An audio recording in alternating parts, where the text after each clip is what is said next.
Model কেয়ারটেকারদের 5 দফা দাবিতে খুলনায় মানববন্ধন ও স্মারকলিপি প্রদান।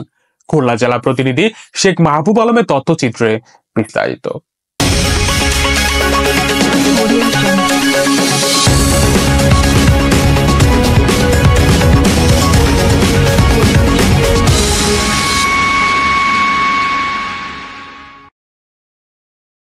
খুলনা ইসলামিক ফাউন্ডেশন পরিচালিত মসজিদ ভিত্তিক শিশু ও গণশিক্ষা কার্যক্রম প্রকল্পের কর্মরত মডেল কেয়ারটেকাররা জাতীয় বেতন স্কেলে 14তম গ্রেডে অন্তর্ভুক্তি সহ 5 দফা দাবি আদায়ে মানববন্ধন করেছে।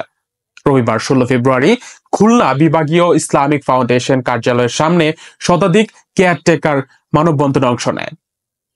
তারা বলেন, দীর্ঘদিন ধরে স্বল্প সম্মানিতে কাজ করলে ও ন্যায্য অধিকার ক্ষেত্রে বঞ্চিত হচ্ছেন।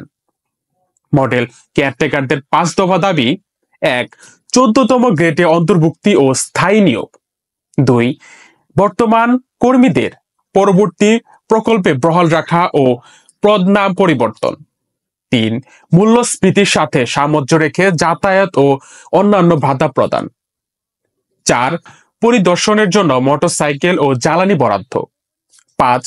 চাকরির নিরাপত্তা ও সুস্পষ্ট লিপিমালা প্রণয়ন। মানববন্ধন শেষে তারা খুলনা বিভাগীয় পরিচালক মোহাম্মদ আনিসুজ্জামান শিকদারের কাছে স্মারকলিপি প্রদান করেন। তিনি বিষয়টি ঊর্ধ্বতন কর্তৃপক্ষের কাছে তুলে ধরার আশ্বাস দেন। নেতারা হুঁশিয়ারি দিয়ে বলেন, দ্রুত দাবি না মানা হলে বৃহত্তর আন্দোলন গড়ে তোলা হবে। বাংলার যারা মডেল কেয়ারটেকার রয়েছে, আমাদের সকলের একটাই দাবি, আমাদেরকে যেন জাতীয় স্কেলের আওতাভুক্ত করা হয়। কারণ এই প্রকল্পের পিছনে আমাদের সারাটা দিন ব্যয় হয়। আমাদেরকে কার্যালয়, ঢাকা প্রধান কার্যালয় সহ যাতে আমরা সচিবালয়, মন্ত্রণালয়ের সমস্ত জায়গায় পৌঁছাতে পারি এবং এই দাবিটাই আমাদের যেন কার্যকরী থাকে এবং এই সফলতা নিয়েই আমরা যেন কাজ করতে পারি, সেই তৌফিক আল্লাহ সুবহানাহু ওয়া তাআলা দান করুন। আমিন সুম্মা আমিন।